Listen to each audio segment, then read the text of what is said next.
gumawa na kayo before ng mga rom-coms. Anong challenge naman nung Video City para sa inyo? Challenge po from Video City.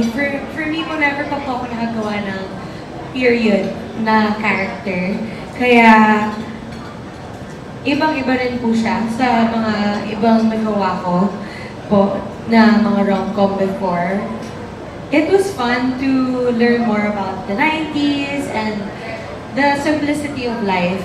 Ang daddy rin po kasi from 1929 pa po siya pinanganak. So, kapag kinukwento niya po sa akin yung mga experiences niya, parang nag-wonder ako na, paano kaya yung life nun? So, playing a character po from the past is very interesting for me. 95 din po ako eh. So, parang bumalik ako sa era na yun. Kaya, it was fun to play around with. At yung aliw po niya sa, bakit nandito to from 2023? That was also fun.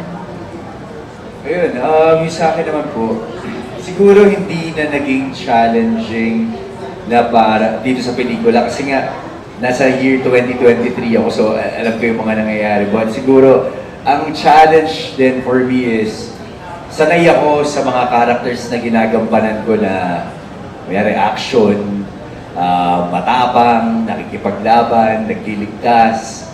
Pero dito kasi si Han, mas para siyang wallflower eh. Mas parang tahimik lang siya, kung hindi siya magsasalita, di mo talaga siya mapapansin. Ganun yung... Si Direk. Ganun yung character ni Han. Pero masasabi ko yung tapang ni Han ay nanggagaling doon sa pagmamahal na willing siyang i-sacrifice yung sarili niya para dun sa taong mahal niya.